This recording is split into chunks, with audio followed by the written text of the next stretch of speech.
Therapy Army! Welcome to United Real Therapy, people. Welcome to United Real Therapy. Lots of issues to get into tonight, but we'll try to do it quickly. I know many of you are not here.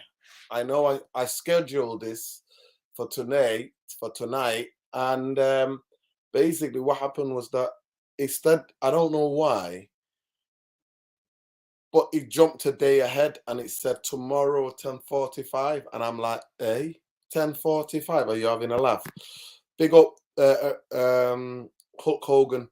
He says, shut up, shot 3, nearly 100%, 100%. Listen, big up.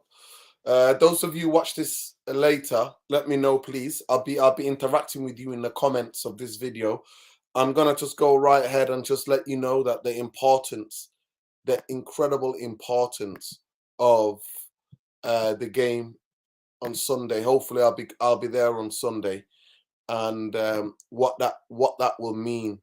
So Manchester United, Southampton, one of Manchester United's bogey teams. They're incredibly, throughout the years we've always struggled against Southampton. They've always been a needle. Talk about getting whacked last Sunday. I remember that Newcastle beating us 5-0, and then the week after we went to Southampton away and they beat us 6-3. So Southampton have it. Southampton have got bogey. I think we've only beaten them, in the last.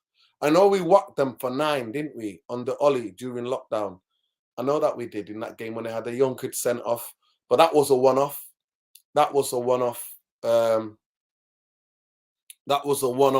And so it is very interesting. Very, very interesting. It's very interesting why I'm saying what I'm saying right now, that Southampton were going to come and fight. They're fighting for their lives. They're going to come. They've got a decent record at Old Trafford. I think we've only beaten them once out of the last 3 or 4, if I'm not mistaken. So, yeah, 2 seasons in a row during the lockdown, and coming out of the lockdown, we drew with them. So they're going to come. There's zero pressure on them whatsoever. Everybody expects them to lose. They're going to come, and they're a very dangerous team. They've got a lot of young players. They've got a lot of youth, a lot of speed, a lot of pace. They're very good at pressing, and they're going to come for Man United. So to me, I went to that game, Europa League game. I hate and despise the Europa League. I went there specifically to see if these guys would be standing up. Would they be standing up and getting counted? So it's going to be very interesting. It is. I've put it down as a title for me. Before the international break, it was 4 games. Last night's results: 1 down, 3 to go. The next one is after this. Then we go to Real Betis. Then we play Fulham. So we play Southampton tomorrow. I think we go back to Real Betis, and then we play Fulham, and then it's international break. So it is what it is, people. It is what it is. And lots of other issues to discuss as well. But Southampton, not an easy game, people. Not an easy game. Man United have got to win. For me, Man United have got to win. The bounce back has to be the bounce back out of these 4 games that after Liverpool before the international break. So it was Real Betis last night, Southampton Sunday, Real Betis again, and then Fulham at home. That's how it is. That is how it is, people. It's simple as that.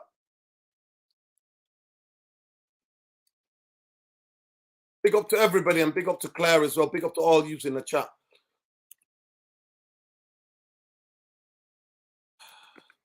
Identity politics.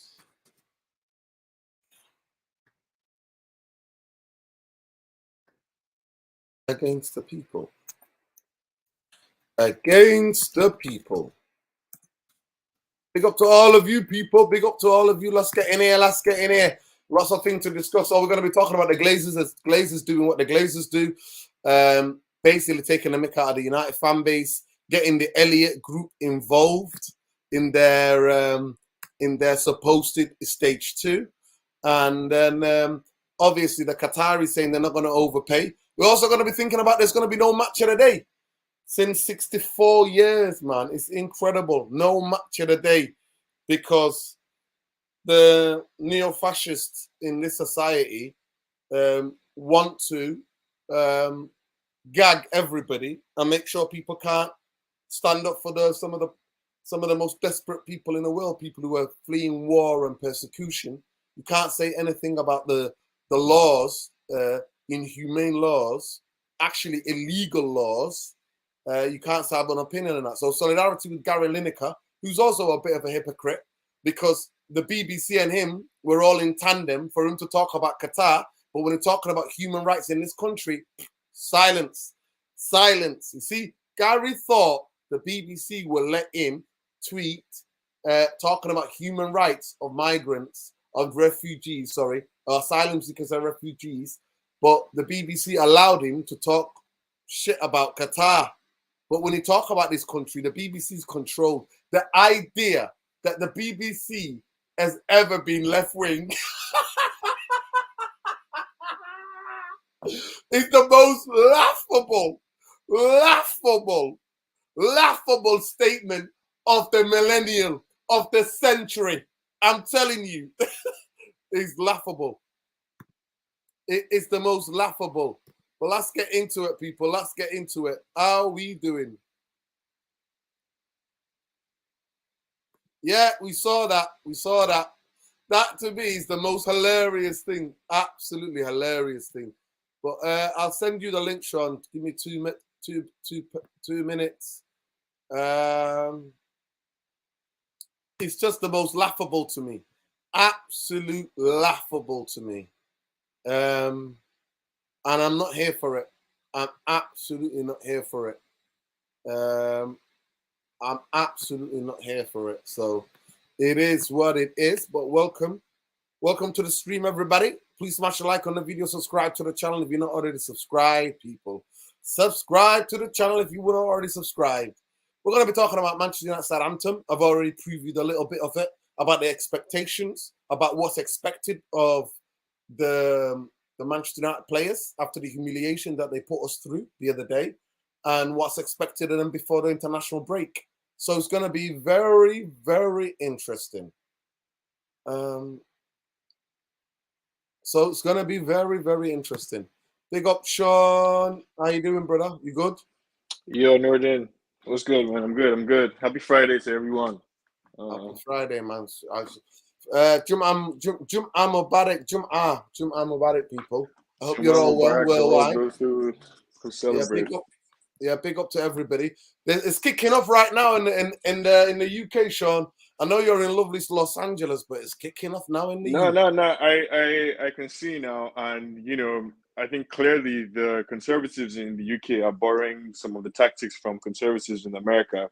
When you failed in all, you don't have any policy, proposal, you don't have any, you can't run on your leadership because the Conservative Party is in trouble. You decide to go the fear-mongering path. You try and scare people. You try and gin up resentments, fear of immigrants, fear of people who are coming to take your jobs and stuff like that. That's what the Conservatives are doing. And what better way to do it than to put a face of Suella Braverman on such a white supremacist policy? It doesn't get any better than that. Regardless of whatever we think of Gary Lineker, big up to him for calling out that, yes, this rhetoric reminds us of fascism in the 30s. This is what they were saying about others. This idea of trying to, suggest that somehow or the other it's immigrants that are coming to steal your jobs. People, don't be deceived. It's capitalism. It's the greed of corporations. That is why things are the way they are. It's not some immigrant from anywhere who is coming to come and take your job or to make your life harder. It's far right politics that is spreading around the world, man. Unfortunately.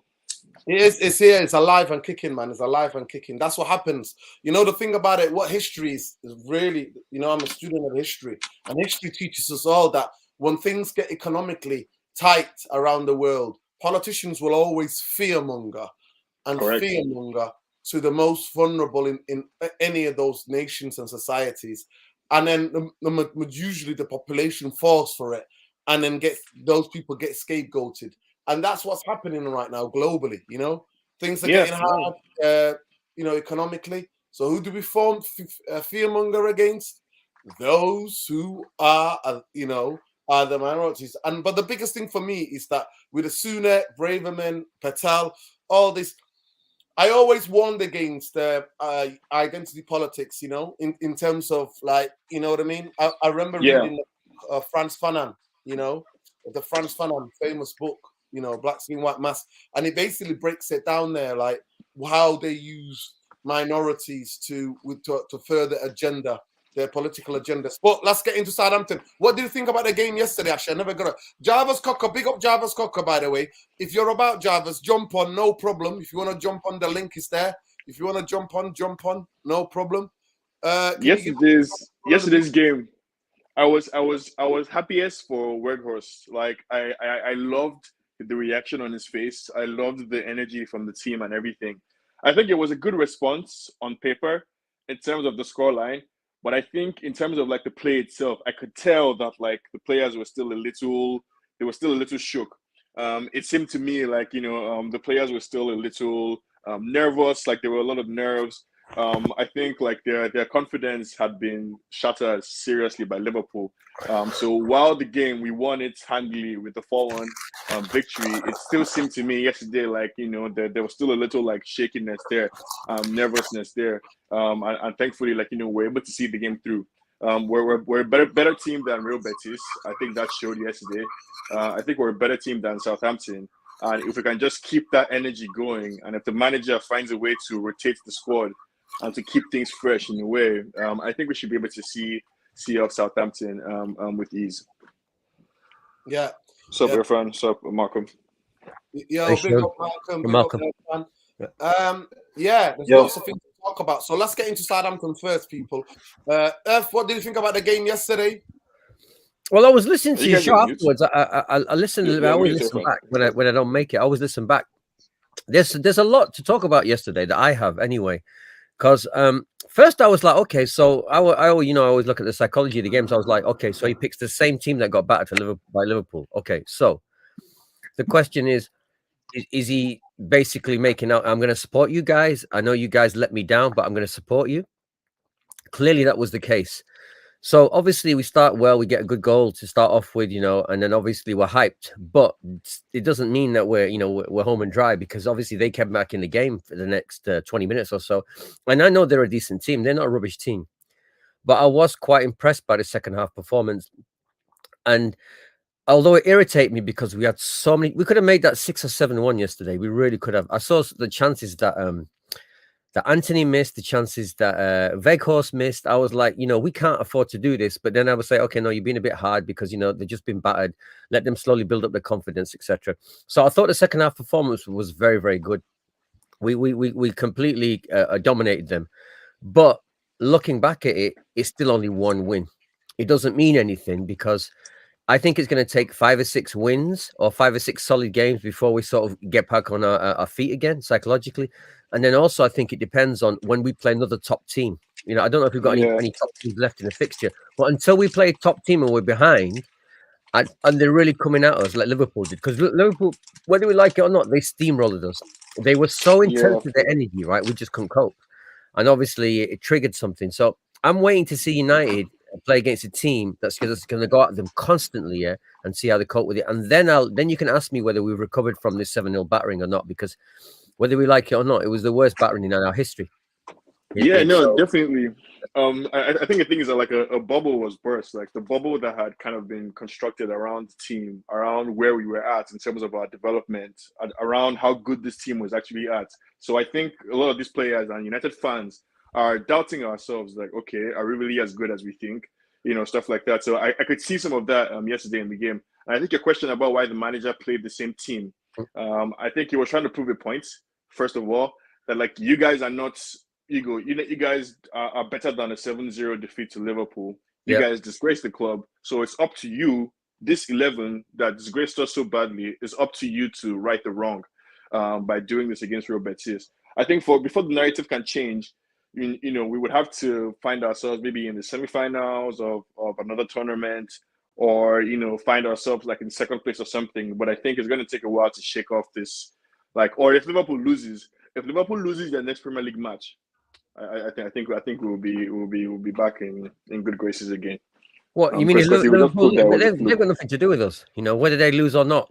I mean, look, some of my friends have been saying, "Oh yeah, listen, it was a freak result, etc." We're still ahead of them. We're still having a way better team. They've had a really shocking season, and I'm saying, yeah, but if you're a Liverpool fan, if you're a Liverpool strategist, if you're a Liverpool general, even in the battle of war, for want of a better word, metaphorically speaking, they took an opportunity to destroy us, and they almost did. Look, like we've discussed many times, losing 2-0, 3-0, etc. is a bad loss. But to lose 7-0, it can destroy your confidence as a professional footballer. That's how I see it. I see it as that you're going to be scarred forever getting beat by your biggest rivals by that score. I mean, even now I have to slap myself and think, did you really get beat 7-0? So it's going to take until the end of the season before I recover. And I won't fully recover until I see us play at Anfield again. And we're solid, and we don't get steamroller 7. I won't recover until we go back to Liverpool and we give them a game. Even if we get beat, I can't get past that 7-0. I just can't. I mean, my friends keep putting 7-Up cans and 7-Up things in my feeds, everything. They're very subtle, they are, but they're ripping us. But whether we like it or not, the one thing we've missed out is the fact that Ten Hag was culpable as well. Yeah, and I don't know what Ten Hag has said about himself about the loss, because it was also on him. It wasn't just the players playing that formation with Bruno on the left. It didn't work at all. And then watching Dalot get battered on that side as well. And Gakpo was always free. The gap through the middle. I mean, we got beat in terms of we got outmaneuvered. So I think aside from Ten Hag responsibility, I think Rashford said something in the press conference for Betis that I think stuck with me. He said the players did not agree on what to do. I think there was a lot of dissent within the squad on that day on the pitch. Like they were not communicating properly. Some people wanted to defend and lock up after 2-0. Some people, wanted to attack. So where are you getting this information from, Sean? Where are you getting this information Rashford, from? He answered a question in the conference, and then he said, the players, we didn't agree on, the players didn't agree on what to do, basically, in the game. And what I took from that, reading between the lines, is that, in the game, the players communicate with themselves. They communicate, on the left side, on the right side, all around. And I think, and it makes sense, what happened in that game was that, everyone was just doing their own thing. Everyone just, they lost their heads. Some people wanted to attack. Some people wanted to defend. There were spaces in the middle. They weren't communicating with each other, basically, and they just all kind of lost track of everything. Sean, I don't remember Ten Hag losing his head, and taking control and calling the captain over and saying, "Listen, we're going to do this." I don't remember that. I don't remember him grabbing the footballers and saying, "We're going to do this." I don't remember any of them. I watched them all. I watched the HGV, the huge truck basically run over the team. I just saw it run over, and I saw it. Ten Hag can only do he can only do what he can do from the sidelines. I think the players on the pitch. No. I just say I wholly disagree. Man. If you're watching your team get battered, even at 4-0, whatever hair you got, you must be having a heart attack. If that was my team, I would be having a heart attack. I would be screaming, shouting, effing, jeffing. I would be like Arteta times 5 if that was happening to my team. I'm right? So I don't understand where you're coming from. He was. And on the sidelines during the game, a manager only has a handful of ways he can pass across instructions. He can shout. He can shout, or he can talk to one person, tell them to pass the message across to another person, or he can pass a note. So there's only so much he can do in the course of a game to communicate his feelings or his instructions to the players. And I think he tried that. But I disagree. I think he got exposed. I think he got exposed by the rivalry and the game stuff. I think he really got exposed. I think he owes us a massive apology. I know the team do, but I think he owes us a massive apology too. And like I said, I'm prepared to cut him some slack only because we're 5-6 months into the rebuild. That's why I'm cutting some slack. Because if this was 2 years in, 3 years in, I'll be questioning whether he can do the job. That's how damaging. 100%. That's how much it destroyed my morale behind this team. He destroyed it. I won't lie. So it's going to be game by game before we get back there again. Listen, guys, we can't listen. We can't. I want to forget about that game. Only referring to it as humiliation. Eric Ten Hag. I blame Eric Ten Hag, Steve McLaren, all of the coaching staff, and every player on that football pitch, and every player that came on. Every one of them is a disgrace. Every one of them should have at 3-0 stopped the blood. Stop the blood from pouring out, and the game would have been cooked. There's no justifiable excuse because Erik ten Hag gets credited. He gets credit when he makes changes and they work. Switches positions and tells players what to do on the football pitch. When I go to the games, he's constantly on there screaming at people, telling people positions to be, telling them what formation to be, all of that stuff. And so we give him credit when he does that. But when he just sits back on the chair and watches us get humiliated, he also gets the criticism. You know what? You know what, Nuruddin? It was very Ollie-like. When I was watching it, I felt like it was Ollie on the sideline. I felt like I was looking at Ollie, to tell you the truth. I thought that's what it was. Can you imagine what Arteta would have? Nuruddin, can you imagine what Arteta would have been like if his team were getting battered like that? Can you imagine what he's? You know he's crazy and animated as well. Can you imagine what he would have been like? We all know. Listen. Big up HK Music. He said, Nuruddin, Bruno played so well yesterday. His best game of the season. That's what I expect from him. Yeah, no, I agree with that. I agree with that remark. You know what it was? I forgot to say. I think second half he was good. He did. But Nuruddin, he looked like a person in his right position in that second half. He looked like a person in the right position. He played a lot deeper yesterday. Yeah. I liked it coming deep, but he ran the show. He put a lot of great balls in, etc. So this gives me confidence for a Southampton game. You know, we have because it could have been like a 1-0 or 2-0 against Betis or a 1-1. It could have been a draw. You know, it would have been no shame to losing to them, you know, or drawing to them because they're 5th in the league. They're not a joke team. But the fact that we got out of it is two-way. I'm a little bit worried that we might think, oh, we're sorted now. We're okay. The team psychology might go, oh, yeah, we're fine. You know, we got through the blip. Or I'm hoping that Ten Hag is telling them, keep your head on the ground. You just won one game. You played well in the second half. You know, let's do it for 5 or 6. Let's see if we can get back to that confidence which has been shattered. Let's go back there again because we got another banana skin tomorrow, whether we like it or not. This is a banana skin. Yeah. On Sunday, we've got a huge banana skin. And I think people like Sean are like, oh, we should be. No, you don't understand that thing. No, let me explain. Hang on. And then you can come back in, Sean. Let me see it and you can come back in. Let me give you some context. There is something known. There's a rule. There's an unwritten rule in football about bogey teams. Yeah, Chelsea are one of our bogey teams. You look at Chelsea's record when they were shit, when they had cars parked behind their goals. I'm talking about cars used to be parked in their shitty little stadium, Stamford Bridge, behind their goal, behind their goals. They used to be a bogey team. There's a guy that was, I think, 5 foot. He must have been 5'1" striker. Used to come at Old Trafford and bully us.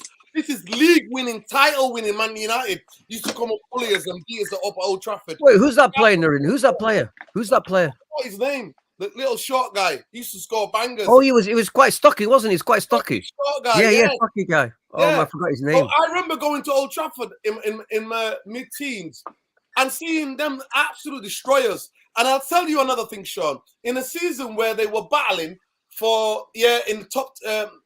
They were battling relegation. They were fighting in around the top 7, top 13, 14 areas, 11 places. They battered United 6-3 away. So I'm sorry, Sean. I just need to educate you on this one. There are bogey. Let me finish. Southampton are a bogey team for Man United. If Man United were playing any other team on Sunday, I'll be like, you know what? I expect Man United to win. Not against Southampton. Not against Southampton, mate. So I hear you. I hear you, Nuruddin. But hang on, it wasn't. Listen, Dennis Wise is a Chelsea guy. Listen, is this pre-Matt Letizia? Nuruddin, was this? It's not. They Chelsea players. I don't know what this guy's saying. Look, was this pre-Matt Letizia or post-Matt Letizia? Well, when they battered us 6-3, it was during Matt Letizier's time.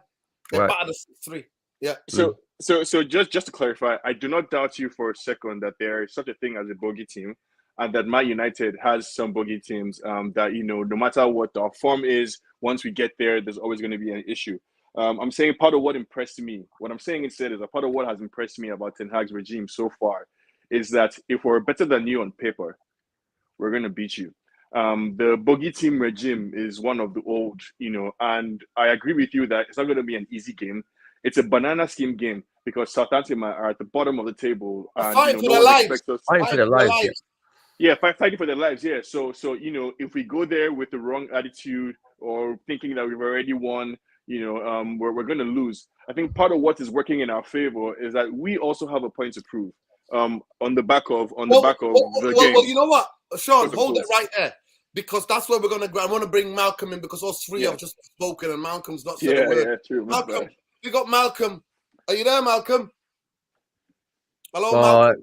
He's gone to the chip shop. He's gone to the chip shop. Are you there, Malcolm? Hang on, we'll go back to nerdy. One other point though about that game. Like even the thing with like is coming out in the second half and playing well. One thing I did like about the fact that there was like it was constant. We were at it constantly. We were constantly we made the room and we were constantly attacking. So that will give us a lot of confidence. But the only positive I've got sort of tomorrow to a degree, I know it's a banana skin because obviously they're fighting for their lives. But we're at home, aren't we? We're at home. Yeah, we're at home, fan. We're home. So it's another little positive, No, but this Southampton team, fan, actually played better at Old Trafford. We whacked them for a once. The season we whacked them 9-0, where the kid got sent off during the lockdown. That was an anomaly. That was an anomaly. It was an anomaly. They usually get a draw. They usually get a draw, or is a really tough game. They come to Old Trafford and play like they're playing like a team that's usually Ward-Prowse scores a free kick. They're in as well. Yeah, something like that. Yeah. It's not just a whereas. Tomorrow, all of their strikers, all of their wingers are looking to get free kicks. If you watch their game, their tactics always to get free kicks on the angle, on the left-hand side, 25 yards out, 30 yards out on the angle. And they will do that. Malcolm, are you there? Hello, Malcolm. I think he got sick and tired. No, he's not. I think that this idea of like a bogey team, in my opinion, might create, I guess, like a template for everyone to drop the ball and for people to accept like a draw or a loss. I will be very disappointed. I'll be very disappointed if we don't get 3 points because I think I'm with you. I'm with you. Yeah. I just wrote on Twitter. To me, when I looked at the humiliation from Liverpool, I looked at the thing. There you go, Malcolm. You there? Malcolm? I think he's having some connection issues. Hello, Malcolm. Are you there? Yeah, I can hear you guys. Yeah, I'm here. Are you having you're back. issues? Oh no! I was just on a call with someone. So yeah, that's why. Okay. No worries. Just let me know when you're ready. I'll ask you. Actually, I'll ask you the question. Yeah. Man United, you got humiliated. We've got 4 games now, so 1 down, 3 to go before international break for me. 1 down, 3 to go. We've got Southampton on Sunday. Then we play next weekend. We play and then midweek I think we play Real Betis away, and then we've got on the Sunday in the FA Cup Fulham at home. So they're the 3 games that are left. If Man United do not, to me, I don't believe any of this bounce back until I get those four results. If after that, then I can say, you know what, okay, it's a bounce back now. Because if you win 4 games after being humiliated, then to me it shows me a little bit. So Malcolm, would you agree with that or disagree? Look, I don't think we should take any. Like, we can't take away. We can't take anything away from that. 7-0 because that's gonna stay with us for the rest of our lives. Definitely. No matter where you can look at it. Like, you can look at it differently. Like, it's still gonna stick with you. But to me, I think the only way we can, bounce back is by just, keeping our heads up and staying focused. The players need to keep their heads up and stay focused. Like, they can't look back at that and just, feel sorry for themselves because. I don't know what happened to him there. Oh, can you guys hear me? Yeah. Still, I can hear you. Okay. Yeah. I was saying that. Like these players need to keep their heads up and stay focused because they can, like, yes, they did mess up, yes, they they fumbled under pressure, and that's gonna happen in some of these big games. But given that we've already won a trophy, we have to focus on cementing our place in the top 4 and also trying to get as far as we can get into these competitions. And that's where I'll see that's where we can determine whether this has been a good season or not. And so that's all I can say. Big up, bro. Big up. Big up. Listen, let me just give you some stats quickly. So just in terms of team news, Manchester United manager Erik ten Hag makes changes after the same side of the past 2 games. So we're going to see maybe we could Manchester United manager Eric Ten Hag could, Taram Al-Assad, Jadon Sancho, Aaron Bissaka amongst pushing for the start, while Anthony Martial has returned to training after his hip issue. Southampton midfielder Carlos Alvarez in doubt after injuring his knee while celebrating his goal win over Leicester City. Juan Larios and Tio Livramento remain long-term absentees. I really rate Livramento. I think he's a decent player. And then, so it says, Manchester United are unbeaten in 14 meetings without in all competition, winning 7 and drawing 7. So you see that there. So we won 7 and we've drawn 7. So they all, especially Old Trafford, they look to get a draw. The Saints have won 2 of their wait. Is that in the last 14 games, home and away? Yeah. Oh, Nuruddin, someone might say to us, we're jokers for saying they're a bogey team then. Come on, if you haven't lost in 14 games, come on. No, but Irfan. I know I said it as well, but we might have to correct ourselves to a degree then. No, Irfan, no, we don't, because there's 7 draws. Okay, fair enough. 7 they're not draws. losses, though, Nuruddin. They're not losses. No, Irfan, 7 draws are disgraceful at Southampton Football Club compared to Manchester United. Okay, if you fair look enough. at their against Liverpool or any of those teams, it's not. It's like they win maybe 2 and they don't draw at all in 20 games.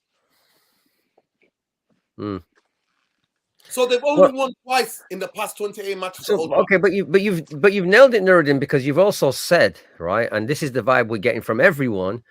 If you look on the channels, everyone else is that he has to change the team this game. He has to change it. And like I said, I'm sorry to go over old ground. I haven't forgiven him for not playing Wan-Bissaka against Liverpool. I haven't forgiven him for that. So I'm hoping Wan-Bissaka. Let me just get this. So the Saints have won 2 of their past 28 matches with United. 2 victories coming at Old Trafford, 2015-16. That's the last time they've won. But they usually draw at Old Trafford. United next goal in the fixture will be their 100th goal against Southampton in the Premier League. Manchester United are unbeaten 21 games, winning 19 of those since the 1 Europa League defeat by Real Betis. So at home, we've got a decent record. Eric Ten Hag are seeking to avoid constructive defeats for the first time since they lost their opening 2 fixtures in August. The Red Devils have suffered a record equaling 7-0 defeat in Liverpool in the last league outing, accounting 20% of top-flight goals conceded this season. 20%. Wow, crazy. One match. Goals conceded. So the Reds have suffered a club record defeat in their last league outing, accounting for 20% of the top flight goals they have conceded this season. That's a fifth in one game. They're in a fifth of all the goals conceded in one game. A fifth. Yeah, that's both good news and bad news in a weird way. Marcus Rashford could equal Wayne Rooney's record, scoring 8 consecutive Premier League home games, which was set between December 09 and December 10. Bruno Fernandes' league goal will be his 100th for his career. Fernandes has been directly involved in 6 goals in his in 6 Premier League appearances against Southampton, contributing 3 goals and 3 assists. Southampton have won 12 out of 21 points on the road this season. They're the only top flight side to fare better away than home. So they're really good at home. So you see that there. Southampton, even though they're struggling, have won 12 of their 21 points on the road this season, and are the only top flight side to fare better away than at home. So they're a better away team than they are at home. All 6 Premier League wins this season have come by 1 goal margin. Ruben Telles has won 2 of the 3 top flight matches in charge of the Saints, which 1 victory other than Nathan Jones' Chiefs in 8 attempts. James Ward-Prowse needs to score for 1 more direct free kick to equal David Beckham's record of 18th. Carlos Alvarez is aiming to become the 3rd Southampton player to score the first 3 Premier League starts, emulating Ronnie Eklund in 94 and Emilio Gabbiadini in 2017. So tomorrow, Ward-Prowse could break the record at David Beckham's house, which is Old Trafford, and they are a better away team than. And you know, this season, Efan, we beat them 1-0. And it was the most struggling 1-0. They had loads of chances. How far in the season was it? How many games into the season? Yeah, it was early on. It was early on in our revitalization. I don't remember it. You see, I don't remember it. Nah, listen. All I remember is me biting every nail. We play them 1-0 and we defended like dogs, but they created chances after chance after chance. So it is what it is. But let me just get this HK who says Ward-Prowse free kick away from Beckham record. Please, sure, don't foul him on the edge of the box. No, actually, it's the other side. It's Wan-Bissaka or Yeah. But you know what? But you know what? The thing about Casemiro. Ward-Prowse is that, like, It's places where on the pitch where Casemiro, It's Casemiro territory. Yeah. Fred, and Wan-Bissaka, Diego Dalot, all of them give free kicks away. Like what process is a freak? Like what process is a set piece specialist? And so, like, he's one of the best. He's one of the best in the league. He's one of the best. So, like, there's sometimes like there's nothing like you can do about like. And I think those boogie draws that we had, that's how it happens. Like we'll be 2-1 up, we'll be 1-0 up, and then Ward-Prowse gets a free kick from somewhere, and he just like plots it in the back of the net. Like, and we're back to square one. So I guess we have to be conscious of that. But I think where we are right now, we are a far better team than Southampton, and I will not accept anything other than a comfortable, boring victory for us. That's what I'm looking for from this game. I'm not sure yet. I'm not sure after that 7-0. I'm not sure. Tom, how you doing, Tom? All right, Tom. All right, easy, Tom. Welcome. To yeah, big up everyone. How are we doing? Yeah, not bad. We're just talking about Southampton. What do you think about Southampton? Looking at it. Obviously, by the way, Martial is not back. People, don't get giddy. Surprise. No, I think with the Southampton game, look, we've got to take the momentum that we took from Betis, and at the end of the day, we shouldn't overlook any opponent. We saw a couple of weeks ago with Chelsea that they played Southampton completely off the park, and they had one free kick, and that's all it took, and then they sat the game out and won 1-0. So, you've seen the precedent has been there where in certain games we don't switch on in games, and like you've already just alluded to in terms of with certain players that will foul. Like, I don't care where you give James Ward-Prowse a free kick, even if he's taking a set piece, I still think he's a dangerous sort of player in that mind. And even just on the free kicks, you guys were saying that you think he's one of the best in leagues, and I know he hasn't been tested in European football, but I think he's one of the best in Europe, me personally. And I think the technique, the style, you give him it from 30, 40 yards, he still can score. And I think if you nullify the effectiveness of how they can play on the transitions, so if I say we camp in their own half and we can contain them and control the game, I don't necessarily think they're going to have that many opportunities to draw a foul for a free kick or to beat us on the transition with any kind of force. But I think where this game's probably won and lost, I think, is probably who defensively is more solid and solidified. And I think, given the facts of the Real Betis game, it wasn't clear-cut because we didn't get the clean sheet. De Gea was a bit sketchy with the playing out from the back and his distribution. And I think in certain games like this, we can't really afford to be slacking. I do think, and I do expect there to be some rotation in this game in terms of the actual squad, given the fact that we played Liverpool and then straight away Betis, we play the exact same team. So I do expect a little bit of rotation. More to do with probably defensively than anywhere else on the pitch. But I think overall it's a game where we have to do whatever it takes to win in this game, because we need to get that league form back. We need to get that win back in the league and put the 7-0 with what happened with Liverpool in the rearview mirror, because at the end of the day, the game, like we said with Liverpool, the game's done and it's gone. Like, you can't go back and erase it. What's done is done.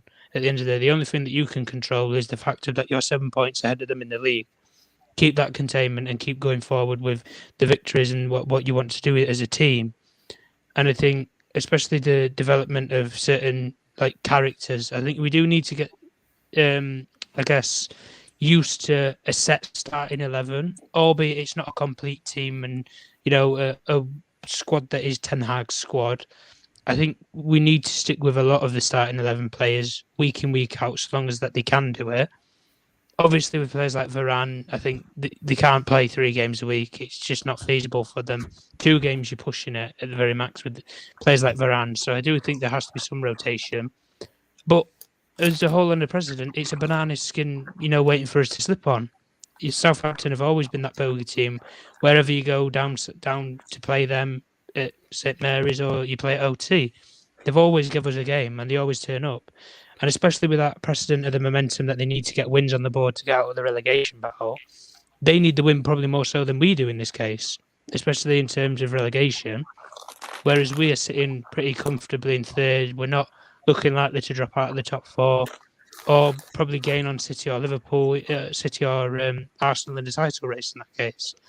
But I just think if you nullify them to the transition and you don't really give them a lot of time on the ball and you press them high up the field, I think we can buckle them because they're a young team. They don't have a lot of experienced pros. It's a very young squad for what it's I guess given out this season.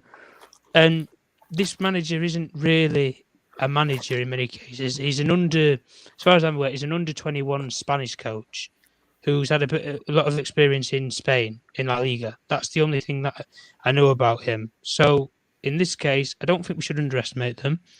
I think you play to your strengths, in which is we have to try and control the game, and we have to use the crowd as the momentum factor in this to get us over the line in this game. And if we do it effectively enough, we'll get our just rewards and we'll get the victory and what we need. But team selection, I think, is going to be crucial in this game because in saying that we need to rotate, I do want us to keep a lot of the starting 11 that we have had consistently from the base game. But we'll obviously be predicting the starting 11 and things like that soon. Big up, Tom. Big up, Tom. Right. Last, big up, Cornbread Super Chat. Thank you. It was accidental. You can take it back. We've not put anything on it. I just want to clarify this for HK Music. I watched the press conference. Eric Ten Hag made it specified that he's not back. He's back in training, but he's not back, and that they've been very cautious with him. So we don't know if he's going to be in the squad. He's not said anything about Martial being in the squad or he's going to play. The way I read that, Nuruddin, is that Ten Hag is saying previously we rushed him back into the squad. This time we're not going to rush him back, but he's back in training. That's it. So to me, what I mean back mean that you're going to be in the squad or going to be playing. He's not said any of that in his press conference. We're going to wait and see if the 10:30 tomorrow night, that's where the rest of the press conference part 2 will come out, and we'll see what he says about that. But we're not going to go quickly, guys. I'm just going to quickly move on. Tom, just quickly, I'm staying with you quickly. Just give me your team tomorrow. Run through your 11 quickly. David De Gea would be in goal for me. Personally, I would switch Shaw. No, it's not what's going to play. It's your personal. Okay. Me personally, I would go De Gea, Malacia, Martinez, Maguire, because I think we need to rest Varane because he can't play multiple games in because of fitness things. Wan-Bissaka for me has to come Lindelof, by the way, I will never play Maguire if Lindelof's fit. But go on. I just think he's going to go with Maguire because of the physicality that Shea Adams will give in the game, and I think he might think that Martinez and Lindelof might get bullied in the box from set pieces if they can stick a ball on one of the players' heads. But I'd go Wan-Bissaka at right back. I think he deserves his opportunity after the Real Betis game. Your midfield. Quickly. Midfield, Casemiro's got to start for me. Fernandes, is Spitzer available or we don't know yet. We don't know he was injured. Just because we don't know, I'll say forsake it and go for Fred. So I'd say midfield 3, front 3. I'd go Rashford left. I'd go Vegas obviously through the middle. Right wing's interesting. Pelestri? Going for Pelestri? Do you know something? I'd want Pelestri to start, but he's not going to. That's the thing. So if I'm going to go realistically, I would want Pelestri to start, but I'll go Anthony for the sake of it. Right. Okay. Cool. Are you there, Malcolm? Give me your team to start quickly. To me, I would start De Gea and goal. I think I'll stick with Shaw, but I think Actually, no. I'll start Malacia and then Varane, Martinez, and then I'll start Wan-Bissaka, and then in the midfield I have Casemiro, Fred, Sabitzer, and then in attack I'll have Rashford, Workhorse, and who else? Rashford, Workhorse, and Sancho. Okay, cool. Quickly, Irfan, what's your team tomorrow? Well, are we like doing this in terms of like if I was manager? Your team that you want to play tomorrow. No, but team. You mean are we talking realistically? Like everyone who's available? Yeah, everybody's available right now. So obviously I couldn't pick Martial because he's injured. No, Yeah. no. Right. Okay. All right. So look, this is what I'd go for. Or Sabitzer. We don't know Sabitzer's fit. Yeah, I want him. So I'll go with De Gea in goal. I'd have Wan-Bissaka right back. I'd have Lindelof and Martinez in the back. Then I'd have Malacia because I think Shaw needs the rest. I'd have him left back. Midfield would be Casemiro, Sabitzer. Who else? Yeah, I've Casemiro, Sabitzer. I'd have those two. Bruno? Then I'd have Bruno. Bruno. Then I'd have Rashford on the left. Vegas in the 10. I'd probably let Sancho play on the right. Okay. Knowing that I was going to put Garnacho and Palestri on at some point as well. Okay, Sean, quickly. Yeah, like expecting It's some Sunday, nerd, and the rotation. game's on Sunday, by the way. Yeah, Sunday. That's what I meant. Sunday, not tomorrow. So Sunday. Expecting some rotation. De Gea, Malacia, Martinez. I know what you guys are thinking by not including Maguire. I know we all don't like him, but he's the captain, and the manager also respects that. So Martinez, Maguire, Wan-Bissaka, Casemiro. I think there's going to be some rotation in the midfield. I don't know if Sabitzer is fit. I think the manager has been trying to blood McTominay back into the squad, so I would not be surprised to see a Casemiro-McTominay partnership in the midfield with Bruno ahead of them, Rashford on the left, Weghorst up front, and Anthony on the right. Okay. My team, quickly. Maguire is nowhere near this team. Of all teams against Southampton, as I remember him conceding goals, dopiest goals against them. So They're a sharp, fast team. They're a sharp, yeah, fast they're a team. young, fast team. So nowhere near having anything. The press is really good. They Unless he's injured. If Bayern is not playing, he's playing. No, let me finish. He determines. You pick your team, Sean. So that's Okay, stupid. okay. So I'm not having Maguire anywhere near this team. I'm bringing Lindelof, Wan-Bissaka, Malacia. Give Shaw a rest. I agree. And so David De Gea, that's the back five. Midfield, if Sabitzer's fit, I'll play Sabitzer, Bruno, and Casemiro. And then for me, who will play on the left is Rashford, Weghorst up front, and on the right, I would start Palestri and then bring on Anthony. Me personally, that's what I would do. But hey, we've got next thing to move to quickly, guys. Quickly. Let's move on to those of you for our international audience who don't understand what's going on in the country. We have got a just to give a context, match of the day, which is one of the longest running football program in the history of the world. Right, it is properly Irfan, yeah, because the BBC is one of the oldest television corporations in the world, if I'm not mistaken, and the BBC match of the day is one of the oldest TV shows in the history of this country and the history of television in the UK. Tomorrow will not be going ahead as planned in terms of the presenters who are presenting it, all because Gary Lineker there to stand up against one of the most horrific human rights abusing laws that the current government, far-right neo-fascist government in the UK have brought about.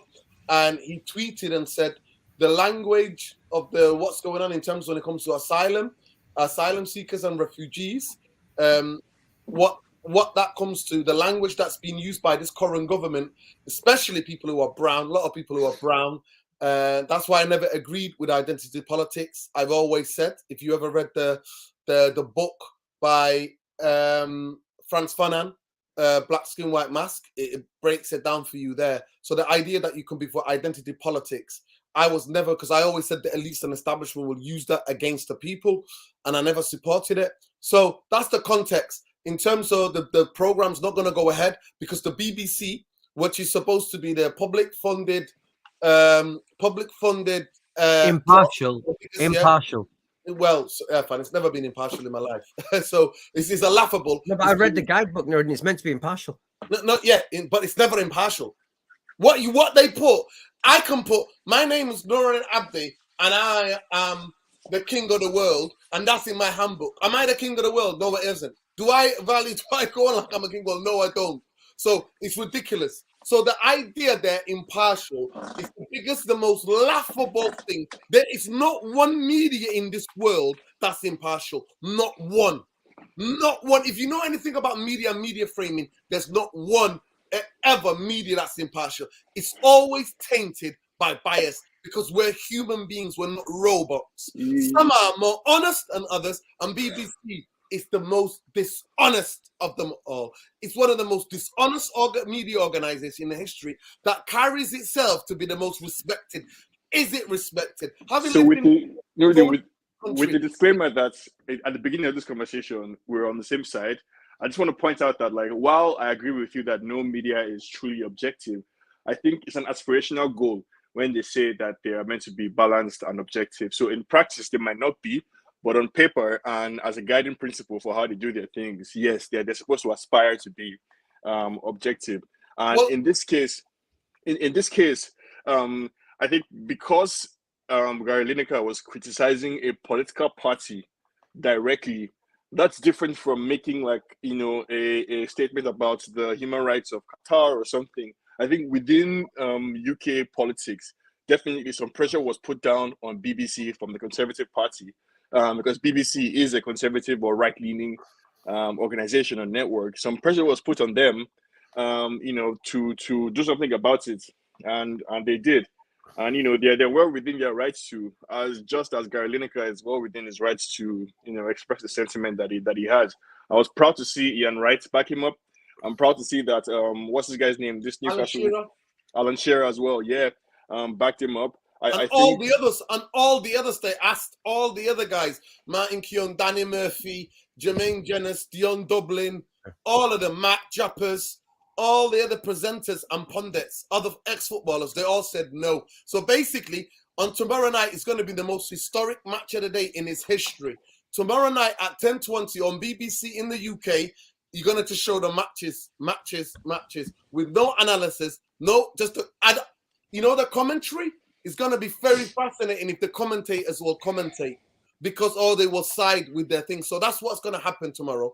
And for me, it's one of the most interesting things, because people always said, oh, you got to keep politics out of football. Listen, everything in this world is political. If you live in this world, every decision is either made on your behalf or on behalf of where you might not even be conscious of it. It's made on you. So at the end of the day, this idea that politics is the most apolitical, privileged thing to ever say, come out of anybody's mouth, is to say, keep sport and this other thing separate. Keep sport and politics separate. Keep politics out of this, out of that.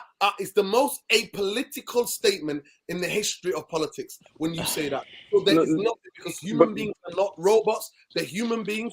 At the end of the day, it was always going to come to an head. At the end of the day, Gary Lineker did not say this on Match of the Day. He said it.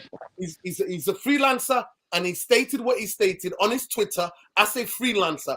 And he's not, on his contract, it does not say you cannot say this or that. And wait. Let me finish. Okay. The BBC would have sacked him already. The BBC would have sacked him already if he broke any of his contractual agreement which he signed 2 years ago. Now the contract runs. He's been with the corporation now for 20 years, and the contract runs till 2025. So he's got another year and a half left on this, right?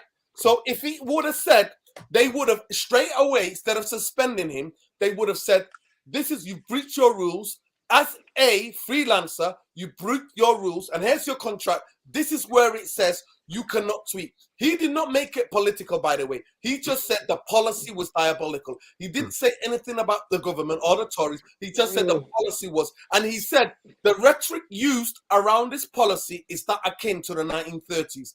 That's all he said. Nazi Germany. Yeah, Nazi Germany. So I want to quickly just get Irfan's perspective. We'll go back to Sean Malcolm and then Tom quickly. So it's going to be a record thing anyway tomorrow. It's going to be one of the most absurd things in the history of Match of the Day. It's going to be. And this is a BBC that's run by a donor supporting Tory. Richard Sharp.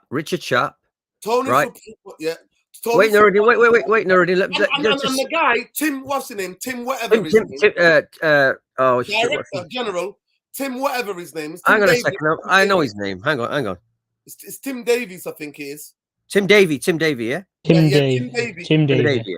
Yeah, they're both known and have ties to the Tory party. Nuruddin, he was part of Fulham Conservative Party. That's what it was, a Fulham Conservative Party councillor. Tim Davey was, okay? Yeah. Now, look, wait a second. So let's just add the background then, yeah? Because No, The Evan, I've sad done the thing- background. You just gotta give me your view. You don't have to give me the Yeah, background. no, but you have to understand a little bit of the background. The idea, right, that they're trying to punish a guy for his views on social media who's a freelancer, he's not a BBC employee, so the rules are slightly different to him, is an absolute joke, right? It's an absolute joke. But remember, this is a culture war we're in. We're in a culture war because the Tory party, yeah, right? Let's just talk about this. The Tory party have decided that their election strategy is to start a culture war in society to win votes, because they can't win votes on economic policy, on what they've done for the country, because England, in my lifetime, is actually on its knees. When you have to wait 1 hour for an ambulance, right? You know, I saw Bangladeshi brother, the Deliveroo guy, had to wait 1 hour. And I don't know if he died or not, but it's absolute. My mother was in the hospital 2 days ago. 10-hour wait in the hospital. It's an absolute joke. They run the country down. So what they're doing now is think, okay, how can we trigger people? How can we get votes? I know what will start the culture wars, and we'll tell the natives who are easily triggered that these foreigners are coming in by the shitload, yeah, into your country and taking it off. They're Yeah? called invasions, Yeah, swarm. invasions, whatever, small boat, whatever. This is a deliberate strategy to trigger those right wingers who are triggered by this, so they can have any chance of winning the next election. And let me just qualify: Richard Sharp, the guy who runs the BBC, who is the chairman, is an ex-Goldman Sachs banker. He's known Richie Sunak for a long, long time. The current prime minister. These are friends, right? He's given 400 grand to the BBC before he got the job, which is absolutely. To the Tory party. To the Tory Yeah, it's Tory party. Yeah, sorry, you're giving 400 grand to the Tory party, and then you've got this Tim. What's his name? Tim Davey. Yeah, he was a senior figure in the Fulham Conservative Party. So the fact that this guy's the director general, this guy's the chairman, is an absolute joke. It's this Stalin-esque. This is like the kind of things that that dictatorships do. So this idea that they're going after him is a joke. But the beautiful thing is, watching on my Twitter feed and my social media feed today, is that everyone is standing with with Lineker. Absolutely everyone. Everyone's being called out, and it's rare that this happens. It's rare that happens because I don't have a big liking for Lineker, because he said Corbyn should be in a bin, and Corbyn's the only guy that I could think I would vote for in 30, 40 years of voting for left-wing politics. So he's not politically astute as Lineker, but on this one, obviously he felt very moved to say, I got to say something, because their policy is the policy of hard right racist states. It's a racist, and the fact that you've got brown people, like what I call Stockholm syndrome. You've got Richie Sunak, you had Suella Braverman, and you had Priti Patel doing the dirty work of these people, right? So that the natives don't think there's xenophobia. How could it be xenophobic? We've got 3 brown people in the top of government, or Priti Patel's not there anymore. It tells me how could it be racist? But this is a facade. It's a joke. They're doing the dirty work, and they're a godsend to Tories, white Tories especially. They're a godsend to them. So don't be fooled by this, and just take in the fact that I'm so glad that Gary Lineker did this, because now they're going to end up with egg on their face, because people are going to watch it, but after the program, they're going to be ripped to shreds to saying, how can you call that a program? How can you even present a match of the day without any punditry? How can you do that? And if they had any brains, they would live to fight. They would choose a different battle narrative. They would say, okay, fine, we give up. We've got no show. We're going to let you back. And But because they're so hardened right wingers, these guys, there's a guy called Robbie Gibb, you've not mentioned, or Robin Gibb, whatever his name. He's another one, right, under Theresa May. Another one that they won't let this go. They want to make an example of Gary Lineker, and that's why we're stuck at the moment. So shame on the BBC, shame on the Tory party, but they're in cahoots. And I just hope this builds and skyballs to embarrass the BBC and the Tory party even more. So to say to people, big up Irfan. So to say to people, basically, overnight, well, not overnight, but systematically, the government of the day is almost acting like North Korea. It's acting like the great. Yeah, it is. That's what it's a dictatorship. This is what dictatorships do. Yes, dictatorship. I just want to ask quickly, Sean, hold your horses, because you had your say at the beginning of the show, and I'll come back to you. Yes, you disagree with some of us. I'm not afraid of whatever your points you're raising. I want to go to Malcolm, who's hardly spoken in this stream. Malcolm, do you get the BBC? Do you ever watch Match of the Day over in the States? Do you get BBC One in America? Not really, but I mean, I usually watch like NBC Sports or stuff like that. But I don't really get like a lot of like, the BBC coverage in the US. But I'm not too familiar with a lot of the. But you know who Gary Lineker is, though. Of course, yeah, 100%, yeah. No, Malcolm, can I ask you, do you know about Match of the Day, though? Do you know how famous this football program is in England? Do you know how famous it is? Of course, yeah. There you go. Yeah.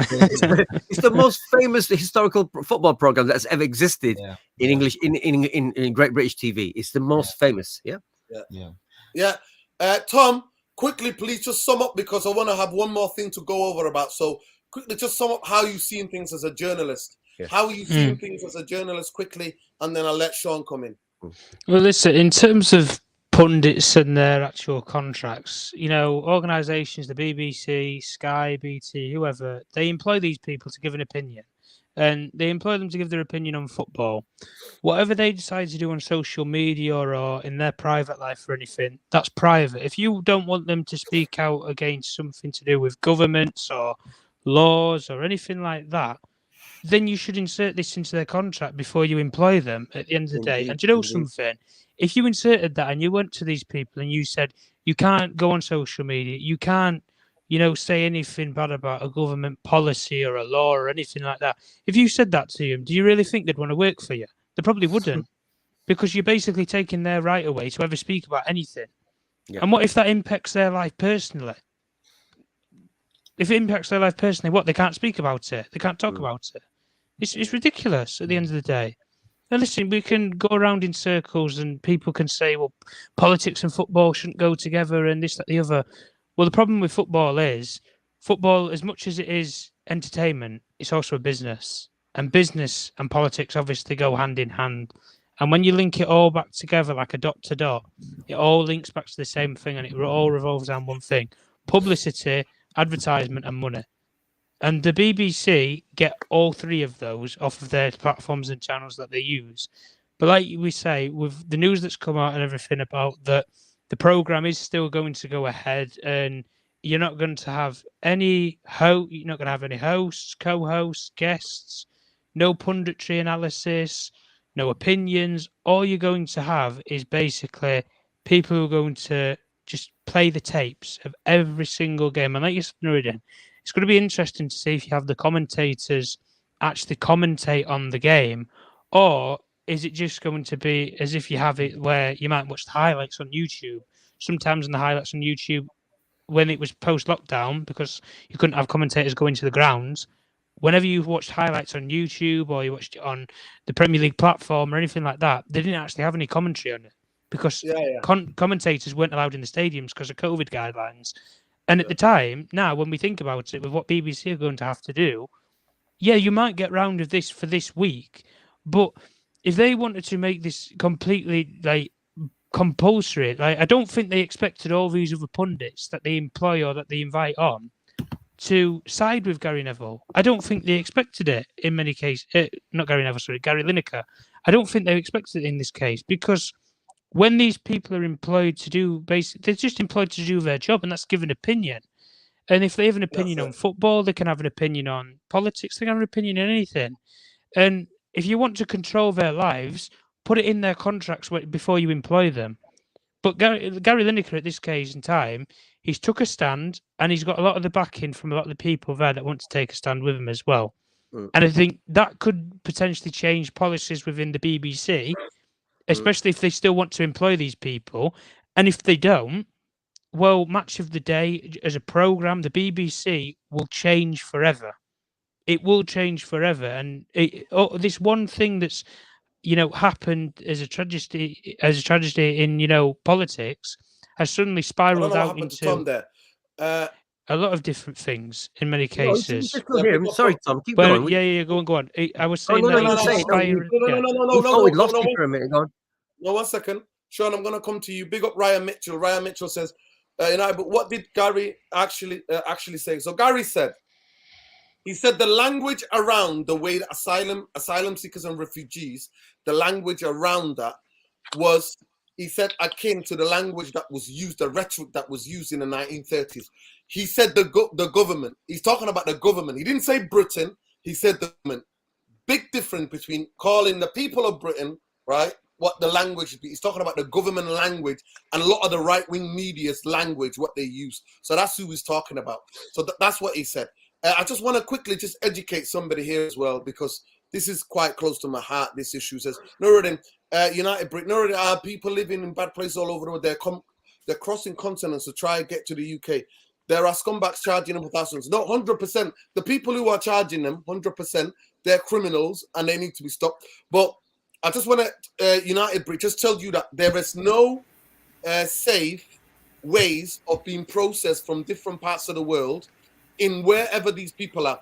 Don't forget, Britain sells a lot of weapons. Britain sells a lot of weapons to a lot of these places in the world where there's conflict. So, and furthermore, Britain are actually involved in a lot of these places around the world, is sticking their noses in, telling people what to be and how to be in these countries. And actually, Britain is one of the, and Britain and America are one of the causes why these conflicts happen in different parts of the world. So there is no safe routes for people to come for to get asylum and refugee. Britain, everybody loves him. Everybody thinks he's a national hero. So Winston Churchill signed the United Nations Human Rights Act, was signed in 1948, and then the other one, the refugee rights, was signed in a couple of years later. So this is the originals. This is the history, people. And now with a new law, Britain are going out of the Refugees Convention and are being criticized by all human rights organizations throughout the United Nations and throughout the world as being a horrific law that they try to pass through, right? So that's what happened. That's what's happened. Can we just go ahead. Tom, hang on, Sean. Let me just say one quick point before you Nuruddin, just to add to Nuruddin, yeah? I just explain, because the sad thing is a lot of our people in football, they know nothing about politics. Apart from music, I spent 25 years on politics, left, right, center, all like Nuruddin. We're very deeply into politics. Okay, let me just say, this Conservative government is the most right-wing government in modern history. As we talked about Nuruddin, we mentioned John Major. Yeah, John Major's Tory government is like a socialist government compared to this one. Yep. So you have to understand, we've gone so far to the right that we've never been here before, and it's polarized the country. Obviously, since Brexit has gone that way. So what it is like we're living in a time we've never lived in before. You're cutting out. I can't hear you. No, I'm Sean, saying no.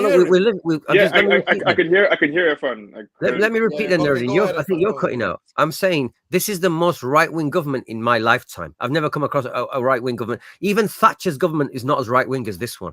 So you have to understand that. And I ask you, people, don't run away from politics. I know it might depress you, but you have to learn. The sad thing is, when you watch every football channel, when I watch even the mainstream ones, most people involved in football have got zero clue about politics, and it embarrasses. I feel embarrassed that you don't know anything. You don't even have a view whether you're right wing or left wing. You need to learn about this, because things like this, they come up, and you got to understand why they're happening and what they're happening for, and it will really, really give you peace of mind when you understand how it works. You might not change anything, but you need to know. So, Irfan, you're correct that this current Conservative government is more conservative or more right-wing than any of the previous governments in modern history in the UK. But that is also the case in the US. That is the case in Israel. That is the case in Hungary. Clearly, around the world, in Poland, Europe, everywhere, in India, Poland, everywhere. In Italy, there is a rise of far-right movements around the world. And I think the implication of that is that what BBC is doing, I don't quite agree that it might rebound to their negative in the future. I think the politics of scaremongering and fearmongering, unfortunately, is very effective.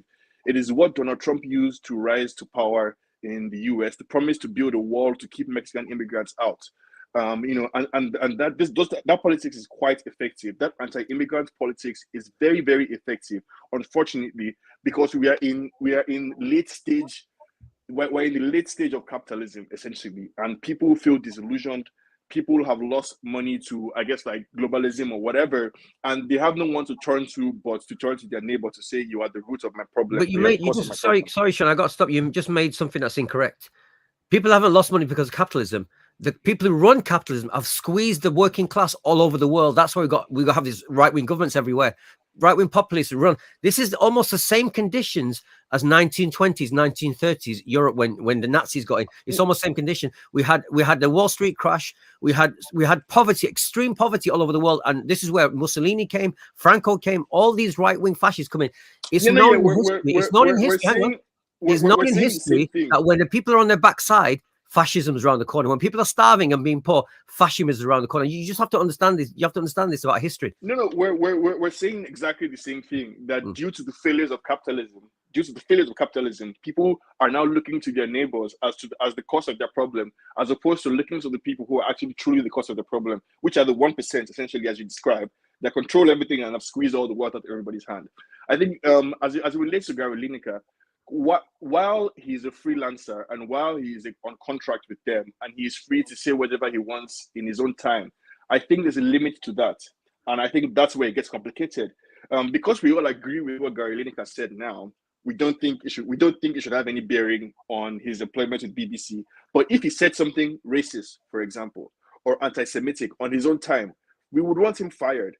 And so a principle matters most when it's somebody on our side, or when it is somebody who said something that we agree with. That is when a principle should be at its strongest. And so if the principle is that as an employee, whether a direct employee or a consultant of BBC, you shouldn't say anything political, then that principle basically has to apply whether or not we like what the person is saying or not. And I think that is where Gary Lineker got into some hot water with the BBC, basically. By saying what he said. And while he's not attacking the government directly, what he said is an overtly political statement. And I think that also applies to this principle of keeping sports out of politics or keeping politics out of sports. It is a truism for a reason, because it is true. If you inject politics into sports, it becomes a question of power. And we don't want it to be a question of power. We want it to be a question of principle. If politics is involved in sports, then it's a question of who has the most people on their side, who has the most power to impose their views on everybody else. But as a principle, keep it out of politics. So I don't need to know what your politics is as a footballer. Just come and turn up and play. But if they're injecting politics in there, then it now becomes a case of, okay, do I like your politics? How many people like your politics? Who doesn't like your politics? Who is going to cover your program if they like your politics or if they don't? So it gets quite complicated. And so we shouldn't be so quick to think that the BBC is going to suffer for this. I think we should be quite somber in our reflection of this issue, because unfortunately, the trend is global. It's a global trend, and it is clear that at this stage, we're at a very vulnerable moment in our history as a species in general, where there's a rise of fascist regimes all over the world. Capitalism has failed, essentially, up until this point, and people are looking for solutions. People are looking for strong men that can promise them easy answers. Brexit was one such example. This anti-immigrant thing is another such example. I was listening to somebody on calling like Owen James or so, and you can hear them talking about it. People feel it on a visceral level when they look around London or when they look around the UK, and they see lots of brown people, lots of Indians, lots of people in turbans. They feel it on a visceral level, like they don't like it, essentially. So they can't explain it to you exactly what they don't like, but they just don't like it. And unfortunately, that's something that the Conservatives have recognized and have identified as an effective campaign strategy for them. So I think Gary Lineker has... Sean, the Labour's doing the same. Don't worry. We've got two parties who are exactly the same now. Exactly the same, yeah. It's because those of us who disagree with them, many of us don't vote. In all of these countries, the people who hold... we don't have a lot of percentage in here because of the way the media has been set up in this country. Everybody's conditioned to become the right wing. No, but anyway, Justin, let me give the people the breaking news. Justin, BBC Match of Day commentators will not take part in tomorrow's games. Wow, that's incredible. Yeah, no, I think one match of the day, is the GOAT in terms of sports and analysis, football analysis shows. I think it has lost a lot of relevance in the modern years. So I don't think people will be too sad if it goes away. But hang on a second, Sean. Hang on a minute, Nuruddin. I don't want to cut you a minute, Sean. I just want to say, don't you think this is a massive own goal, Nuruddin? Don't you think this is a crazy decision? It's a crazy decision. But Irfan, they don't care, don't they? Listen, Irfan, when you support right-wing ideology, you're in. You're 100% But in. Nuruddin, And you don't give a damn about the consequences. Nuruddin, wait a second. Because Look, the let only me way just to say, win the next election, Irfan, is to make it about refugees and asylum seekers and No, both. but Irfan, how could it backfire? Nuruddin, we've already said How that. could it But backfire on wait the a second. BBC? No, but we talk about the program itself, right? Let's pretend that me and you are Tim Davie and Richard Sharp, right? The Goldman Sachs banker. Let's just say I don't understand why nobody's saying to them, look, you've got one of the most lovable, liked characters in football called Gary Lineker. He's like an icon in the country. He's so well liked by most people, right? And he's the highest paid guy that I know of in the BBC. I don't know if anyone gets more money. This guy, he's got a primetime show. How many millions watch the show again, Nerd? How many millions watch it? Loads of millions on a Saturday It's night. a lot of people watch it. But what do you think the viewership Irfan is compared to 10 years ago for Match of the Day? No, It it's has the dropped figures have gone down because obviously media Yeah, spread. it's You've got not the thousands same. of Of course, channels. it's not the same.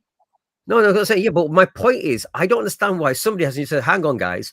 I know you want to make an example of him, but this is going to be a big on goal for us. Let's just live to fight another day. Let's just tell him off. Let's do something. I don't understand why they're not doing it. I don't get it. Irfan, you miscalculate. Majority of these people are reactionary. This is their agenda.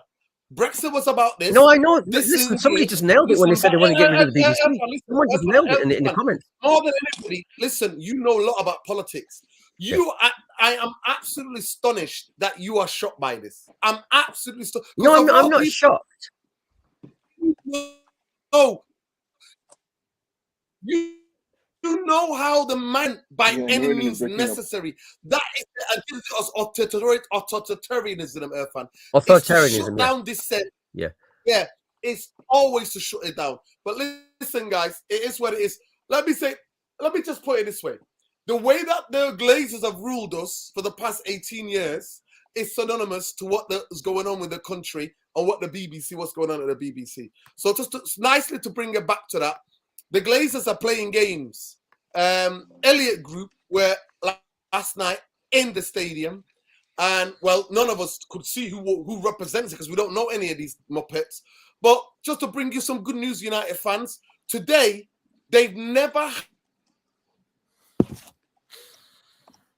Oh, wait, hang on. He's frozen. Can I just make one final point? The amount of emails. Hang on, Nuruddin. Hang on. Before you finish, I have to just go back and make one final stat about the whole migrants thing, right? And this is what Loki shared today, right? People seeking asylum in the country make up 0.18% of the population. So that's 0.02 of the population. So it's like a fifth of 1%, okay? Right? If you get public funds, you just need to know, if you get public funds, right? If you're an asylum seeker in Britain, you might get £37.75 a week, which is £5 a day, right? Now, the woman who's putting this policy in, Suella Braverman, that devil woman, I call her, right? She, in her expenses last year, right? Sorry, in 1 year, she claimed 159,000 in the year of expenses. That's £435 a day. So that is more than all these asylum seekers can complain. That's what is it? 200 times more. 100 times more than they can get. That's what she's claiming in 1 year. This is why it's a complete joke. It's a complete lie. No, but Efran, you're introducing facts to an emotional argument. That's what I was trying to say before. This thing is emotional. I say you're introducing facts to an emotional argument. The facts don't matter. It could be just one person that's coming in annually. It's about the emotion. It's about the sense that people have. People feel like they've lost something. The WASP, white Anglo-Saxon Protestants in the US and in the UK, the boomers, they feel like they've lost something. So it doesn't matter what the facts are. Emotionally, when they turn on their TV, they see lots of black people. When they listen to music, it's all black music. When you go to a store, there's English language and then Spanish translation. People feel something about. They feel like they've lost their country, like they've lost their. Of course. You nailed it. You know that it's totally factual what you just said. It's totally factual. But that's not all of the white working class. Me and Nuruddin have got a lot of white working class friends. We've grown up with them. They're our closest friends. Not all of them are like that, but it's a significant majority that do feel alienated and they feel they've lost their country. You know. I just want to ask a question to Ryan Mitchell. Ryan Mitchell, do you think like you've lost the country to immigrant? Because for me, this conversation, and this is where I will agree with Sean, a bit is that it's not just about the people coming over, it's what people can see. So Yeah. majority of people who fought Tory and who agree that who are so easy to scare, they literally look at me and you, Irfan, in this country, and they Yep. think, what the hell are you doing in our country? Not knowing that British Empire has been controlled 3/4 of this world, and we're a consequence of colonization. All of us have. Every single one person's heritage has been colonized. Every person in this panel, we've all know our history of colonized in India for 200 something years. Everyone knows Okay, that. so I want to ask Ryan Mitchell. Ryan Mitchell, do you think there's too many of us in the country, and do you believe the Tories what they're doing right? And is that why you're now saying Jeremy Clarkson should host,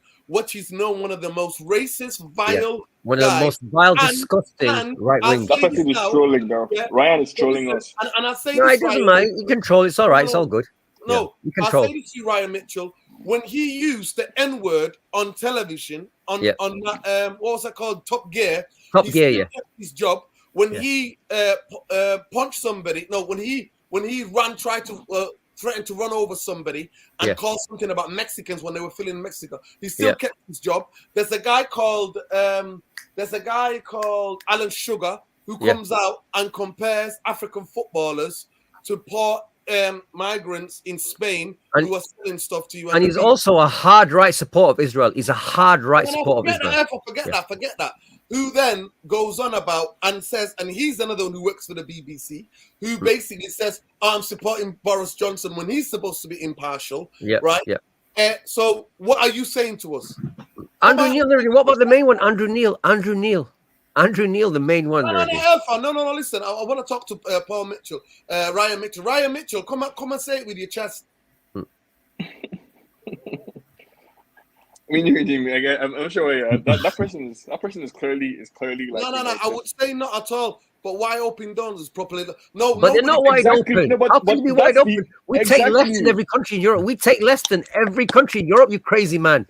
We take the least. The facts don't matter. The facts do not matter. Like, do you understand? No matter how many times you explain, no matter how much detail you provide, these people are working on sentiments. They are. No, you're right. You're right. That is it. It's about the sentiment. Shane, you know what you described there. You know what Shane described. No, listen. You know what? I'm gonna take you for the word that he says. He says.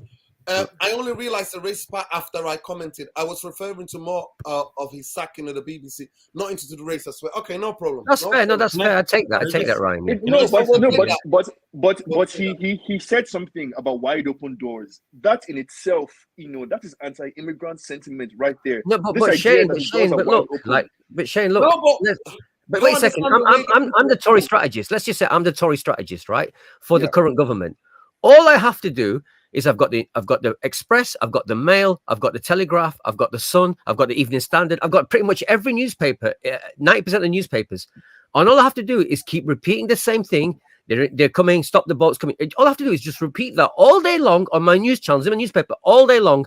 And that falsehood becomes a fact in people's minds. Irfan, forget that. The BBC, that's how it works. Irfan, the BBC is supposed to be impartial. A BBC reporter used the word invasion live on air. Yeah. Forget about that. So the newspaper that these journalists read is reinforcing them to say what to say. So at the end of the day, it is what it is. But as somebody said, Nuruddin, he nailed it. He used the Chomsky quote. This is called manufactured consent. It's manufactured consent. Big up, Bill. Bill knows. It's Chomsky line there. Noam Chomsky, manufacturing consent. I suggest everyone reads Noam Chomsky. We're going to hold up on Malcolm. Yeah. No, I think, just to echo what I think Tom had said before he came off was that I think sports runner is all about it's not even just about business. It's all about money. It's all about greed. And I think a lot of these journalists are kind of just going on air to just wait, can you guys hear me? Yeah, so I thought I had lost connection or something, but I feel like a lot of the journalists that go on the BBC, I feel like they just they kind of just I feel like they say stuff just to get all this all the publicity and money, because that's that's kind of, that's basically, what they're, meant to do. They're meant to say what, people want to hear. And it's not all about, creating their own, it's not about caring for the, it's not about caring for the sport. It's not about caring for, the fans. It's all about, Money, money. like, it's all about, having your, it's all about having your own agenda. And you know having that own agenda kind of just, Yeah. backfires, what the sport is all about. And and then you also entice that into like politics, because all these politicians are now having a say on what sports have, has should be like. And that's where the Super League, that's why, a lot of these people in power want to have the Super League, because they want to have it, they want, sports to be, to be all about, them, and not the players now, but the fans and everything. And so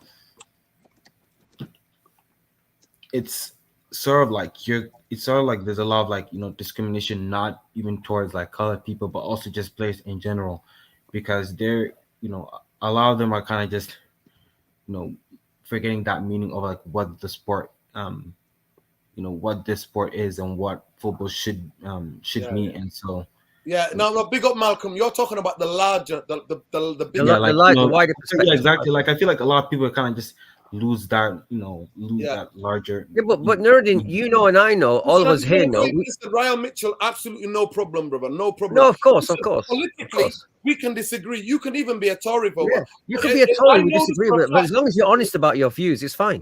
Yeah, it's perfectly good to be honest about your views on what you feel. By the way, I just need to. One second, Malcolm. I'll come back to you. Sure. And the biggest thing is that I want an open and honest debate on the facts, not what we feel. But I'm not gonna lie to you, Irfan. If I just read all the newspapers that you talked about, as a black person in this country, I'll be like, keep them out. The same thing. Because I hear black people say it. I hear brown people in this country say it. I'm amazed. Because they don't understand the fact when you're conditioned in a way to believe the message, it seeps into you when it's drummed into you like forever. So for me, the biggest thing I always say, before the elites in this country started colonizing and invading the world, they started with the poor working class people in this country. Of course. They enslaved. The first slaves of this country were the poor white people, the white working class, they were who were enslaved, who were starved to death, and then they moved on to Ireland and did exactly the same. Then they moved on to the rest of the part of the world, while using the labor of those people to colonize and to enslave as soldiers to go and occupy different parts of the world. So there's no problem. Malcolm, I'm gonna go back to you because we're gonna have to end the show. I'll say, what do you think the score is tomorrow? But listen, I love everybody's contribution. Here, we don't... Hang on, Nuruddin. Hang on. Before you tell Malcolm, right, get the quote up that Jarvis put. Just read this out, please. But Jarvis put something up, the Royal Charter. Just read it, please. So we've got an overview of what the BBC says in its charter. Go and read it, Nuruddin. Yeah, the purpose of the Royal Charter is to provide impartial news and information to help people understand and engage with the world around them. Well, that doesn't let's repeat it one more time. To provide impartial news and help... to provide impartial news and information to help people understand and engage with the world around them. That is on the BBC Charter. Now, you tell me, how can that thing that's happening today be part of that charter? How can it be? They don't do anything but such, people. They do not do anything but such. This is just in the handbook. This is not adhered to at all. This is not followed at all. Big up Susie, big up Ryan, big up everybody. Listen, all love. Nuruddin, finish what you We want everyone to learn. We want everyone, because everyone is our people. Black, white, green, blue, they're all our people. We see them all the same.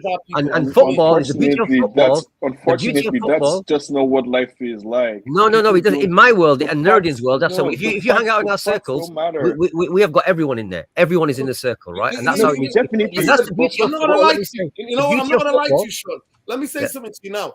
I'm not one of these flaky. I have never been a victim. Never in my life. I've had loads of racism growing up in even Manchester. I've had more racism since the Brexit, when the Brexit thing was coming up, than I've ever had in my life, in terms of on the street or in my places of work from people coming in. I have never been a victim. Never. I refuse to be a victim, because anybody who's racist to me in my face, I tell them exactly where to cut off. And back in the day, it was these. If you call me anything of the N-word and anything else, you got these. And I didn't stop till you bled, right? But as I got older and more mature, I understood that some of these people were saying these things to me, not because they have this real hatred. I'm more scared about the system. The racism that comes systematically from the government or from the agencies and institutions than ever any working class person calling me the N-word or whatever. All I'm saying. Listen, let me finish. What I understood is a lot of these people are being conditioned to think in this way. And what I realized that when they people racially abuse me, I try to find out where the conditioning comes from. And majority-wise, I try to have a conversation with them on the That's always the way. That's always the way. And that's all I've done. So for me, I don't dehumanize them the way they like to dehumanize me. Now, but the system, Sean, I'm scared of the system. I agree with everything that you've said. All I'm simply saying is that the facts of the issue don't matter here. When it comes to this type of issue, because this is a status issue. This is a status, because like we're talking about politics here. Politics is an emotional thing. Politics has nothing to do with like facts or you mean or rationale? logic, you mean rationale? or rational. It's an rational, irrational thing because it's about human feelings. And I'm telling you that like in Europe and around the world where this far right politics is rising, it's because lots of people there feel out of place. They feel, just feel it like they've lost their status. Sean, the word the political scientists use, it's called alienation. They feel alienated in their own countries. That's where it starts from. So the fact that it's only less than 1% of people that are coming in doesn't matter. The fact that those people only use 0.1% of the budget doesn't matter, because when they go to the airport, they now see English translation, Hispanic translation, Chinese translation, and they feel like they've lost their country. And again, because of social media, politics is now global. So you hear people in the UK talking about Black Lives Matter when that's an American thing, or talking about George Floyd when that's an American thing. So like all this stuff is going on around the world, and unfortunately, the facts don't matter. And again, I'm less optimistic than you guys are, because I see this strategy as very effective. I see it having worked in the US to elect Donald Trump as president and to lead to almost an insurrection. I see it having worked in Italy, in almost Macron almost lost his election to a far right person. In Poland, in Hungary, Russia is a lost cause. Brazil, Turkey, Egypt, all over the world, like even in parts of Africa as well, people are embracing this us versus them strategy. It's very effective, and it takes a political genius, somebody like Barack Obama, who is like a unicorn. Wait, no, hang on, bloody hell, man. We might be here for 5 hours now. You just no. I'm gonna stop there. I'm gonna go around. I'm gonna stay with Sean. Sean, should Palestri start tomorrow? What do you think the score's gonna be? Quickly. I don't see Palestri starting. I would love him to start. I don't see him starting. As far as scores go, I think we'll probably like 3-1. Something like that. 3-1, 3-0. Actually, don't say 3-1. Say something closer, because we said 3-1 and we got whacked by 7. No, that he's allowed to say that, Nerdin. That's his choice. Let him say 3-1. I just remember 3-1, and then I woke up the next day and we got whacked by 7. So choose another score, Sean. So that's how I think so, right? Man, all come right. on. I'll say 4-0. 4-0. 4-0. Okay, 4-1. Malcolm, tomorrow. No, I'll go 3-1. The Bulls will show up. 3-1 is a crescent score. Didn't you hear, Malcolm? I know. Sorry. What's the score tomorrow? No, I said 3-1, and look, I know that scoreline backfired. Backfired with us. It's a crescent scoreline now. Yeah. Look, I know. Listen, you can't say 3-1. I'm very superstitious. Okay. Oh, for God's sake, okay, fine. I'll say 2-0. I'll say 2-0. Don't be crazy, man. Come on. Okay, 2-0. Irfan, what are you gonna say? No, but look. Before I give my prediction, can we just say just a little note on Palestri, right? When I watch this guy, I'm hoping he turns into a bit of a Garnacho. I'm hoping he does, because I see moments of skill that are very like Garnacho, where he's fearless. And look, Nuruddin, we've never seen Anthony run around the outside of a guy. We saw this guy do it when he had to go past. The guy was like a yard ahead of him. and he still ran past him. But he's not like they were neck and neck, and you ran to the right wing to get the cross in. Closest to gravity. He's got the closest to gravity. But that's what I'm saying there. So I hope that Ten Hag saw that and thought, "Wow, I can use this guy. I need to develop his bravery, the fact he's a young man in an adult's game, and to say, look, I'll give you 5 minutes here, 10 minutes here, 15 he minutes." plays games for Uruguay. Huh? He don't play for Man United, but he plays for Uruguay. I know it's crazy. It's crazy. I watched this guy thinking he should be getting more chance. Sometimes he's playing better than Sancho in a little cameo role. So I want this guy to play. Now let me just get onto the score. What's the score quickly, Erfa? What's the score quickly? I'm going to say 3-1. Okay, cool. Just to trigger you. No, I'm saying 3-1. I don't care. I'm saying 3-1. It's fine. Right, Erfa said 4-1 or 5-1 or 2-0. Good night to Claire, by the way. Let's say goodbye. Good night to Claire. Good night for Claire moderation. Good night to Claire. We appreciate you, Claire. Big love to Claire. Champion moderator. Yeah. Big up Claire. Lots of love to Susie as well. Yeah. Big up Georgie B, Ryan Mitchell, Aaron Pundy. Big up everybody. Stain United. Blackmore. Everybody. Big up to everybody. Big up to what's the young Baz. Kedge Surridge, United Devil, God Junior, Youngblood, Younger Buzz, Arun, obviously mentioned, Wendy Grant, obviously the Queen, Ryan Mitchell, obviously we've done that one, Riccio, Suze, we've done loads of United Brit. Right, there you go. And Jarvis Cocker as well. Aaron Pundit, United Brit, nobody said you were racist. No. I think by overwhelmingly, British people are fair. They are very tolerant. They are, on the whole, they're very tolerant. But the conditioning of there is a section that's so conditioned that the people who actually hate them are trying to get them to hate people who don't look like them. That is what we're talking about. Nobody's saying that. Nobody's saying that. In the big cities, on the whole, like I said to you, the Brexit conversation brought about jingoism, brought about everything else, and I got racially abused 6 times. And it's nothing new. You remember the Tory party? If you want an N for your neighbour, vote Labour. That was a strategy in election campaign in Britain. If you want an N word for your neighbour, vote Labour. Can you believe that was actually the government strategy that you were? Yes, I can. I can, as a matter of fact, believe that. Yeah. Listen, we'll say. I'm going to go 2-1 Man United. I'll be there on Sunday. We'll be back here for the match reaction, people. Love and light. Peace. Yeah. Win, lose, or draw. The thing I was saying about the Glazers, that just to quickly sum it up, Glazers are playing games. Do not listen to anybody who's going to tell you this and that, and I know this and that. The Elliott group are here. They're dangerous. They're vultures. If you, any of you are on social media, go and check out what's happened to their social media channels today or their social media accounts. They have been bombarded. Their email are bombarded, Nuruddin, bombarded, lambasted.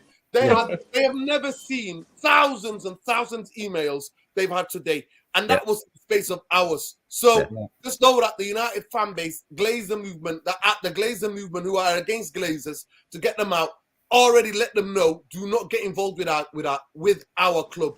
Do not. So the Glazers are playing games. I will say, do not listen to anybody. We will know by the end of the month or the end of April what's going to happen. To me, all things are on the table. I refer back to there. Sale is an option. Them keeping hold of the club is an option. Them getting investment is an option. And that's all you need to know. Take care, people. Good night. We lose or draw. Vultures out. Solidarity with Gary Lineker. Big up Ian Wright, Alan Shearer. Big up all the BBC commentators. Big up all of the BBC pundits. Big up because everybody knew what was right. If Gary Lineker wasn't right, all of those people would have done their jobs and Gary Lineker would have been sacked. I'll be discussing this like the political fallout on my podcast on Sunday. You know, anyone who wants 100%. To check it out. You need to put the link in the comments, Shane. You need to put the link. It's how we see things. It's on my name. How we see things. All your. We've been talking about the elections in Nigeria so far, but we'll definitely talk about Gary Lineker, politics that involve the ethics of journalism, all that stuff. So make sure, people, you go and check out Sean Thomas at Twitter, follow him. And the podcast is called How We See Things. You can get it all podcast providers. Also, big up Irfan Rainey Twitter. He's sharing a lot of stuff about Gary Lineker. Make sure you give Irfan a follow. And then also Malcolm Kisa You should follow him. He's got a new YouTube channel. Malcolm, what's your YouTube channel called? What called MK? Yeah, at MK United 19. Yeah, just I don't know if I don't know. I can actually just put it on there. Yeah, just put it on the chat. Put it on the chat, Yeah. people to see. Right? Big up Malcolm, so make sure you follow me on Twitter. But good night, people. Take care. Peace.